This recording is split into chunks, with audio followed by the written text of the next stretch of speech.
অযোধ্যা ভারতের উত্তরপ্রদেশের একটি শহর। এখানে ছিল বাবরি মসজিদ। এই মসজিদ তৈরি হয় 1528 সালে মুঘল সম্রাট আকবরের আমলে, তাই এর নাম হয় বাবরি মসজিদ। অনেক বছর কোনো সমস্যা হয়নি, মুসলমানরা নামাজ পড়তেন, এলাকাটি শান্তই ছিল। কিন্তু 19 দশকের শেষ দিকে কিছু হিন্দু সংগঠন দাবি করতে শুরু করে এই জায়গাটি নাকি ভগবান রামের জন্মস্থান। হিন্দু সংগঠন বলে এখানে আগে একটি মন্দির ছিল, পরে নাকি তার উপর মসজিদ বানানো হয়েছে। মুসলিম পক্ষ এই দাবি মেনে নেয়নি, তারা বলছে এমন কোনো প্রমাণ নেই। 1949 সালে একটি বড় ঘটনা ঘটে। মাঝরাতে হঠাৎ মসজিদের ভেতরে রামের প্রতিমা বসানো হয়। এরপর প্রশাসন মসজিদটিকে তালাবদ্ধ করে দেয়, কিন্তু প্রতিমা ভিতরে রয়ে যায়। এ নিয়ে তখন থেকেই মামলা শুরু। 1986 সালে আদালতের আদেশে সেই তালা খুলে দেওয়া হয়। এই সিদ্ধান্তে দুই পক্ষের মধ্যে উত্তেজনা আরো বাড়ে। রাজনৈতিক দলগুলো বিষয়টিকে বড় করে তোলে। এ সময় পুরো ভারত জুড়ে এই ইস্যু নিয়ে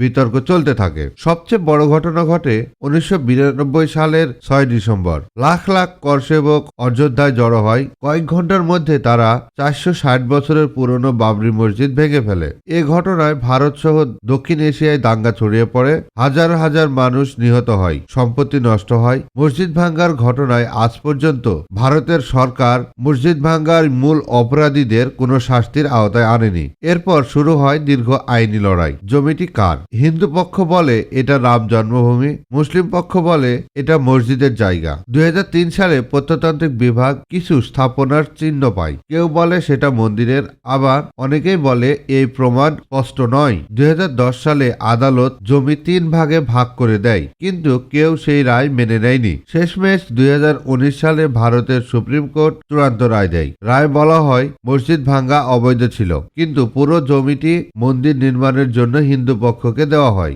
মুসলিম পক্ষকেই অযোধ্যায় অন্য জায়গায় 5 একর জমি দেওয়ার নির্দেশ দেওয়া হয়। এরপর অযোধ্যায় রাম মন্দির নির্মাণ শুরু হয়। 2024 সালে মন্দিরের বড় অংশ উদ্বোধন করা হয়। অন্যদিকে মুসলিম পক্ষ নতুন স্থানে মসজিদ নির্মাণ পরিকল্পনা নেয়। বাবরি মসজিদ শুধু একটি স্থাপনার নাম নয়, এটি দক্ষিণ এশিয়ার ইতিহাস, ধর্ম, রাজনীতি সবকিছুর সঙ্গে জড়িয়ে আছে। এই ঘটনা আমাদের শেখায় ধর্মীয় সম্প্রীতি, শান্তি ও ন্যায় বিচার একটি দেশের সবচেয়ে বড় শক্তি। বন্ধুরা, আমাদের ভিডিওটি কেমন লাগে তা অবশ্যই কমেন্টে জানাবেন। ভিডিওটি ভালো লাগলে একটি লাইক দিবেন, শেয়ার করবেন এবং সাবস্ক্রাইব করে আমাদের সঙ্গেই থাকবেন। ধন্যবাদ।